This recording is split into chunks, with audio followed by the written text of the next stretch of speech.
Hi everyone. Today I want to talk to you about leadership styles. I'm going to take some time to go into detail, as I do with my clients for both their personal and business lives, and help you better understand why it's important for you to know this and what you can access to make everything better. The problem is that when you don't understand your own leadership style, it can make relationships extraordinarily challenging, again, both in your personal and business life. If you're running a business or you're running a team and you don't understand how leadership styles are playing into the success or lack of in your team, it is going to be enormously challenging for you to not only hire the people that you need to most complement who you already have, but also to leverage the talent and the skills that you have within your team today.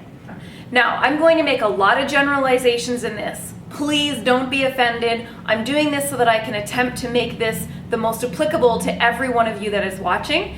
And I'm going to overlay some of the more popular personality styles that I deal with in the workplace as well to help you integrate what it is you already know and expand on that. So we start with a basic matrix. I'm going to make up here, this is going to be less formal, less structured personality styles. Down here is going to be the more formal and structured styles. Now, what does that mean? Well, basically the people who live up here, their communication styles are less formal. So they're probably not editors, they're probably not copywriters. They may use a lot of colloquialisms, they don't have the exact articulation of everything that is that they're wanting to say, but that doesn't mean that they're not clear and they can't get their point across.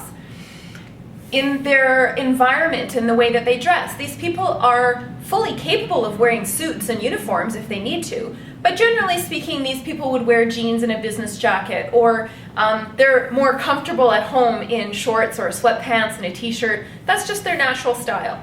Down here, these people are more comfortable in a suit and a tie, although not always every day, and things maybe are dry cleaned rather than home washed, things are ironed. Again, this is a generalization, but these people are more formal. In their communication styles, these people have got their T's crossed, their I's dotted, commas in the right place, no double words, not using like, a whole lot. These people use less words and they're very direct, generally speaking, okay? Now, this axis here is going to be more of the extroversion and introversion. Now that simply means that these people over here get energy from being around other people. These people get energy from being alone. That's it. There is no right, wrong, or better or worse anywhere on this graph, okay? Now, these people generally speak before they think. So these people are the talkers. These people are generally more the listeners. These people are generally more of the feelers. And these people are generally more of the thinkers. In the DISC model, if this is something that you use in your workplace, the D dominance would be here, okay? The inspiring I's would be up here, supportive would be here, and the cautious would be here. This style generally appreciates a lot of information, so they love to have data. This person has a very difficult time making decisions if they don't have enough information. You will most likely get a no from this person, although what it really means is, I don't have enough information yet. They're not incapable of making decisions in any way. They just need the right information in order to do so.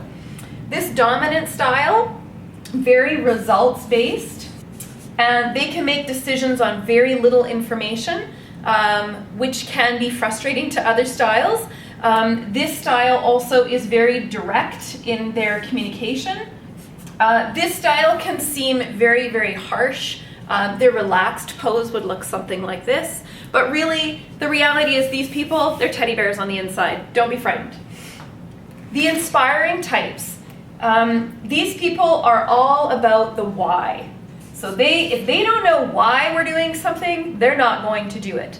These people are very emotionally motivated. They naturally have that motivational, inspirational thing going down. So if you can't speak to them in that language, they're not going to come along. They will be the evangelist for you if you can get that into them. They don't care so much about the data. They don't care so much about the information. They want to know the emotion behind the why.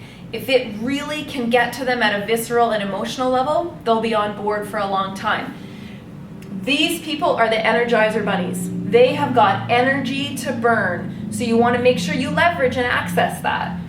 These people are the stable. They're highly supportive, and they need a lot of relationship work. So now I don't mean that relationships don't work. I just mean that relationships matter more to these people than anything else.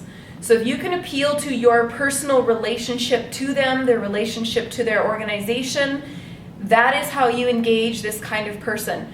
How is it that they're going to strengthen their relationship with the organization or with you personally? By them getting the result that it is that you want them to get. These people are deeply caring. They are often found in the HR departments as well as the service industry. Okay, so these people are the hearts of the world. We need them. We absolutely can't do without them. So we have the D, I, S, and the C. Now, if you do the colors version of personality style, this would be the blues, okay?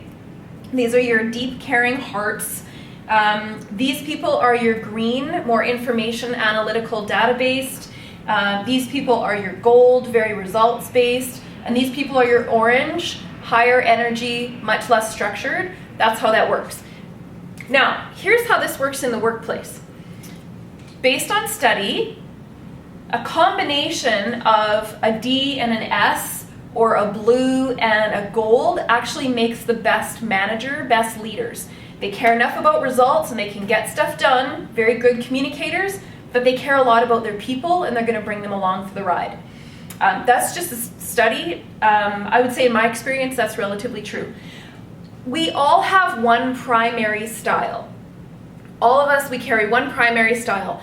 We also all have at least one secondary style. A few people have a very equal 3, and the 4th would be very low on the, if any studies or relative assessments. So good friends, marriages, also great combinations at work share either a dominant primary or might share a secondary style. So it's possible that an I and a C can get along really well and they both have a secondary that is a D. So this is where they meet in the middle, and this is where they might be at odds with each other, but it's also where they actually leverage that relationship the most, okay?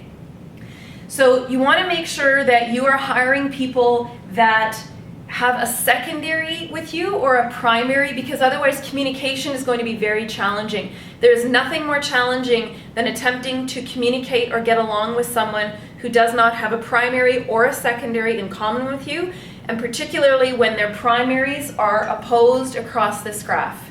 If you are coming opposed across each other, that's going to be a very challenging relationship. There's a lot more to this, of course, than just this graph. But I'm telling you, the number of times that I've done this in an organization and the light bulbs that have gone off just because of this and the understanding of people around the table, it's not personal. We are not better than, worse than. We just have different styles. And when we can come to the table and appreciate and understand that, it's a lot easier to leverage what we have rather than go at each other for our differences. If you'd like more of this information at your workplace to see how it's specifically playing out for you and unlock your success, give me a call.